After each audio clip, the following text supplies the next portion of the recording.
Bike manufacturers are always looking for an edge. Some advantage to make their machines better, more exciting, more enjoyable, more rideable. This video is all about helping you to get an edge. Everything you will see is based on years of experience gained on the road by top riders. Although motorcycle casualties reached an all-time low during the 1990s, recently we've seen more crashes where riders, and not just the young or inexperienced, simply failed to manage in the situation they found themselves. Obviously, in built-up areas, you need to be on the lookout for other road users and know how to cope with them.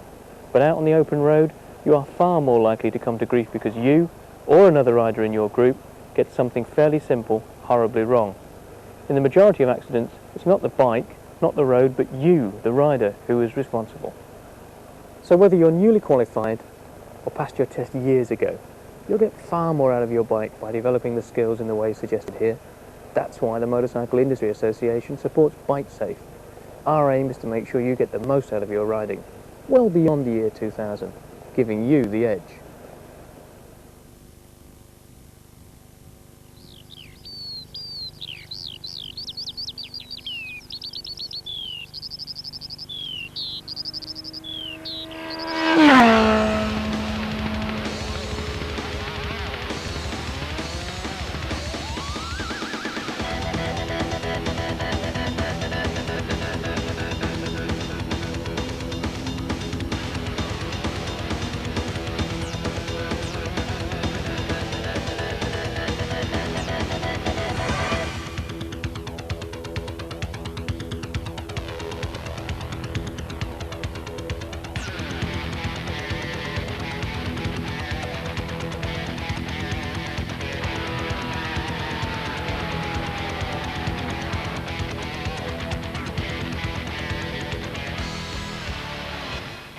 When it comes to riding a bike on the track, they don't come much better than 1999 British Superbike champion Troy Bayliss. And on the road, Thames Valley Police motorcyclist Phil Curtis is one of the most experienced instructors in the country. Put them together, and even veteran bikers can learn a thing or two. Hello Troy, welcome to the Thames Valley Police Riding School. It's great to see you here. Just like to start by congratulating you on winning the British Superbike Championship at the weekend. Yeah, thanks Phil, it's good to be here. Hopefully we can get a bit of safety across to everyone because we all love our bikes and just want to do it safely, that's for sure. Good. Well, we've asked you to come here because we're involved in a national initiative called Bikesafe 2000, and what we're looking at is trying to make riding on the road safer for all riders. We've had a problem in the past, particularly in 3 areas, and that's overtaking, cornering and junctions, which has caused a lot of problems for a lot of riders. And what we're hoping is we can use your expertise and perhaps a little bit from me to compare how riding on the road is with riding on the track. Yeah. Starting with cornering, really, what I'd like to start with, perhaps you could just explain to me, how is it that you on a track actually get the thing round the corner as quickly as you do? Yeah, well I say between, on the road, on the track, there's going to be a fair bit of difference, but basically on the track you're doing everything as fast as you can and you want to get to the finish line really quick. But on a standard sort of a corner, you normally go from the outside to the apex and exit as far wide as you can, which probably wouldn't be a real good idea on the road, I don't think. Not if there's a lorry coming the other way, I wouldn't have thought so, no. I mean, one of the things we have to worry about on the road is actually what's beyond the corner. And on the track, I'd imagine you get some sort of help with knowing if there's a problem around the corner? Yeah, well, you got everyone there with the flags and you certainly know when there's a problem and there's basically nothing to hit, so you feel quite safe on the track going like that, riding like that. At those speeds, can you actually see the flags? Yeah, you can see the flags, and it's quite good. I wish I had somebody with a flag at the side of every bend I went round. One of the things we have to do, whereas you say that you can cut to the other side of the track in effect and apex the corner, we have to stick to the correct side of the road.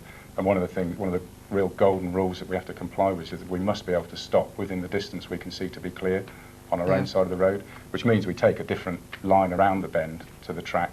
And what I'd like to do is cut to a clip of film just to show you how we actually get around the road safely, or around the corner safely on the road. Yeah, for sure, that'd be good. Great. Cornering on the road has nothing to do with the amount of bottle you've got.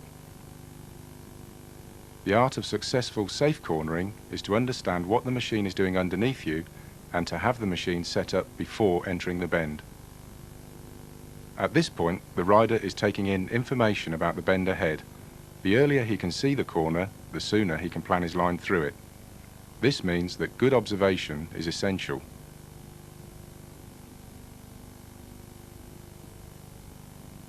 The rider can see that the road ahead bends to the right, so positions his machine towards the near side, subject to other dangers like potholes or side roads. This position gives two main advantages: an early view around the bend and a safety margin with regard to oncoming vehicles. At this point, the rider is reducing his speed for the corner. By now, he should have engaged the correct gear for the speed that he's travelling at. All that he has to do now is to enjoy the bend by leaning over and applying gentle acceleration. We can see that the rider has kept the bike positioned into the near side because the road is continuing around to the right. Here, we can see the rider approaching a left bend. Again, good observation will give you lots of important information. The correct position for a left-hand bend is towards the crown of the road, but always remember to consider oncoming vehicles which you may not be able to see. The rider is now reducing speed and selecting the appropriate gear for that speed. He then negotiates the bend under gentle acceleration. Many riders crash at this point because they're still having to brake or change gear due to approaching the corner too fast. Remember, it's not the speed that you enter a bend that matters, but how quickly you reach the next one that really counts. The golden rule for cornering is that you must be able to stop safely within the distance that you can see to be clear on your own side of the road. Here, the rider approaches a left bend and has adopted the crown of the road position. Good observation has shown the approaching lorry, so he comes away from the line to create a safety margin. The line on any corner must always be secondary to safety.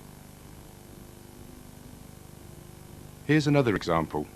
The rider has come away from the near side to create a safety buffer between himself and the side road. If this secondary position gives less view, a reduction in speed may be required. This rider is approaching a left bend in a central position within the lane, so he's gaining no positional advantage. He's also travelling too fast and in the wrong gear, the result of which is that the machine is force wide on the exit to the bend. What would he do should another vehicle be approaching from the opposite direction? Many of the accidents that we deal with happen like this. Well, Troy, that's cornering.